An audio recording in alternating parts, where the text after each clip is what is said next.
Padra police મથકના PI વી.એચ. ચારણની 2 લાખની લાંચ લેતા ધરપકડનો આદેશ વચેટિયો એસીબીના સકંજામાં। રાજ્યમાં ભ્રષ્ટાચાર વિરોધી બ્યુરો એસીબીએ લાલાક કરતા વડોદરા જિલ્લાના પાદરા પોલીસ મથકમાં ફરજ બજાવતા પોલીસ ઇન્સ્પેક્ટર પીઆઈ વી.એચ. ચારણ અને તેમના વતી લાંચ સ્વીકારનાર વચેટિયા સામે કાયદેસરની કાર્યવાહી હાથ ધરી છે।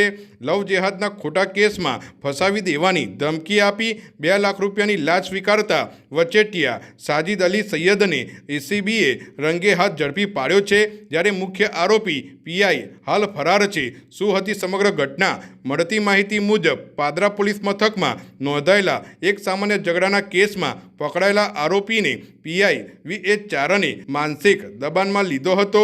પીઆઈએ આ કેસને લવ જેહાદનું સ્વરૂપ આપી દેવાની અને ગંભીર કલમો હેઠળ જેલમાં ધકેલી દેવાની ધમકી આપી હતી। આ ખોટા કેસમાંથી બચવા માટે પીઆઈએ આરોપી પાસે શરૂઆતમાં 6 લાખ રૂપિયાની માતબર રકમની માંગણી કરી હતી। આરોપી અને પીઆઈ વચ્ચે લાંબી રકઝક બાદ આખરે 2 લાખ રૂપિયામાં સોદો નક્કી થયો હતો।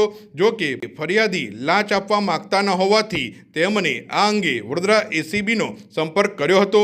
એસીબીની ટ્રેપ અને પીઆઈની સંડોવણી ફરિયાદના આધારે એસીબીએ છટકું ગોઠવ્યું હતું। પીઆઈ વતી લાંચના 2 લાખ રૂપિયા સ્વીકારવા માટે સાજિદ અલી ગુલામ રશીદ સૈયદ નામનો વ્યક્તિ આવ્યો હતો।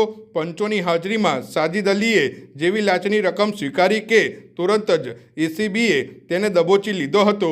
પકડાયા બાદ સાજિદ અલીએ પંચોની રૂબરૂમાં જ પીઆઈ વી.એચ. ચારણ સાથે લાંચની રકમ મળી ગઈ હોવા અંગે ફોન પર વાતચીત કરી હતી, જેનાથી પીઆઈની સીધી સંડોવણી સાબિત થઈ હતી। પીઆઈ ચારણ ફરાર, તપાસ તેજ, ટ્રેપ ગંધ આવી જતા પીઆઈ વી.એચ. ચારણ પોલીસ મથકેથી ફરાર થઈ ગયા હતા। એસીબીએ હાલ વચેટિયા સાજિદ અલીની ધરપકડ કરી છે અને ફરાર પીઆઈને ઝડપી પાડવા માટે અલગ અલગ ટીમો બનાવી તપાસ તેજ કરી છે।